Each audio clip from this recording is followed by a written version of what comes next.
While an operation like L'Honneur del Bazacle might have been relatively easy for the locals to monitor by simply walking out to the river and inspecting the state of affairs at their physical assets, for firms that have operations that are located across great distances or who operate behind a veil of secrecy, investors have a much harder time assessing the health of the operation. Nonetheless, the tools that they have for control gained substantial traction and took a huge leap forward once the principles of double entry accounting were properly described in print by Luca Pacioli in 1494. Now, it's important to recognize that Luca's contributions are not actually his technique. He is the one who formalized the description of it and did put it in print with newly available printing press, but he is quite clear in his book Summa de Arithmetica, Geometria, Proporzioni e Proporzionalità, that he is pointing out that Italian merchants have been using his system for some time already. And evidence of this actually arises from the bankruptcy records of the Peruzzi Trading Company from Florence. Their surviving records showed that they not only used net flows to account for money moving in and out of the company, as was so common throughout the rest of the continent at this time, what accounting historians might recognize as a charge and discharge system, but instead, their records show that each transaction appeared twice as both a credit and a debit to the two accounts between which funds or obligations would move. Now, this technique became particularly valuable once Europeans began to try to establish operations that would literally be working beyond the horizon. This was seen to some extent in the early Italian trading companies of the late Middle Ages and early Renaissance.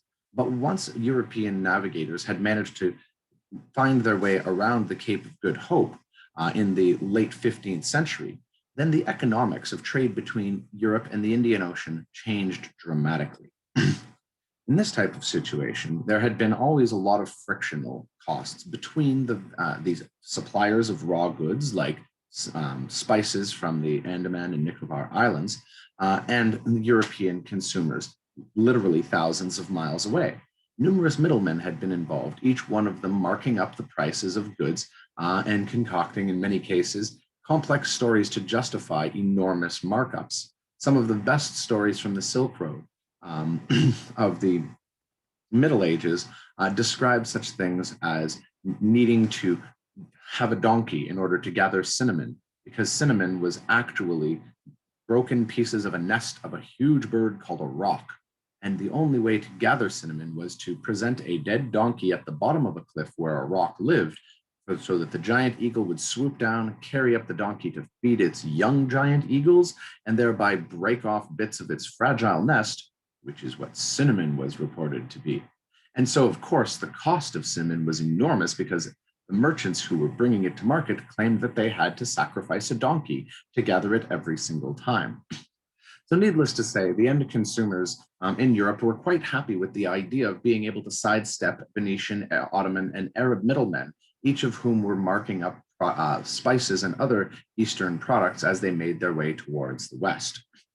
Unfortunately for them, however, any capital involved in such a large-scale, long-distance trading operation would necessarily need to be tied up for an extended period of time, particularly once these European traders began to set up local operations in order to support their international trade.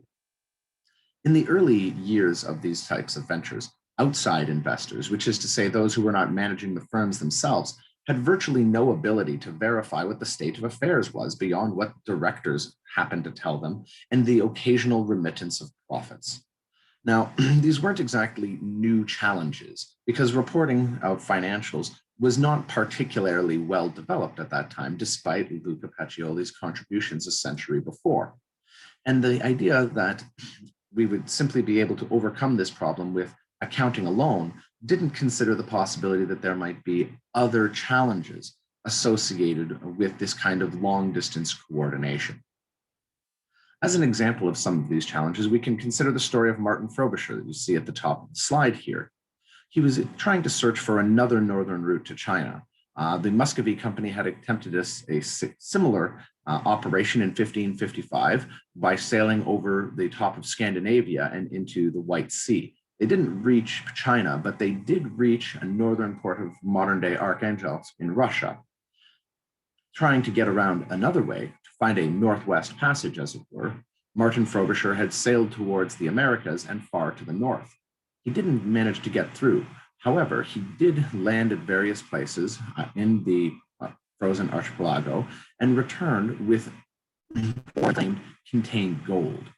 Now, when this ore was assayed back in England, several of the assayers returned with a ruling that this was in fact not gold, not gold, not gold, until finally the last assay that Frobisher contracted declared that yes, of course, the ore was gold.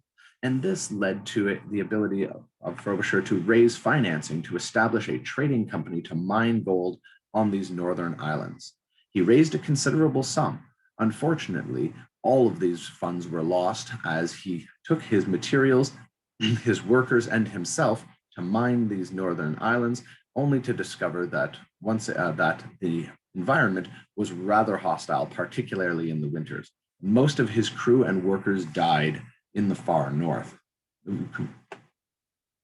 Now, when we think about financing beyond the horizon, we often have to consider that there are several problems or frictions that are encountered by investors. First off, we have to consider how information asymmetries that might otherwise lead to fraud could be overcome. Remember that an information asymmetry implies that managers or directors have different information regarding the firm's operation than investors do. And if investors are forced to simply trust their managers, you can end up in a situation like Martin Frobisher's gold, or rather pyrite fraud. Next, we have to consider how an investor might control their managers, which means how can they possibly dismiss a bad manager who's failing to live up to their obligations? Without the ability to retain control over their allocators, we effectively set up distant fiefs that can be administered by corporate leaders as opposed to necessarily being operated in the best interests of those who've provided the financing for these. Next, we need to think of how we can guarantee the honesty of profits and losses. It's one thing to have financial statements reported to us, but as the example of Bernie Madoff showed in the 21st century, accounting statements can be spoofed as well. And so we require some type of techniques for being able to actually verify that what is being reported to us by management is in fact true. And finally, we need to consider how to prevent managers from simply making self-serving investments that don't benefit other investors. My favorite example of this is John Thain from Merrill Lynch prior to the 2008 financial crisis, when he spent $400,000 of the shareholders' money on a fancy desk for his office, $38,000 on a private toilet, and $5,000 on a garbage can. He didn't spend his own money on this. He spent the money of the Merrill Lynch shareholders on it. When they discovered what had been done with their money, of course, Thain was heavily censured by them, and as a result was forced to refund the firm for the cost of his exorbitant office decorations. But without the kinds of improvements in governance to help deal with this kind of long distance operation, it might have been otherwise impossible to generate the equity investments that were necessary to finance large operations at a great distance. And so what we're going to be exploring in our next segment is the story of the Dutch East India Company and how evolution in corporate governance helped to solve many of these problems.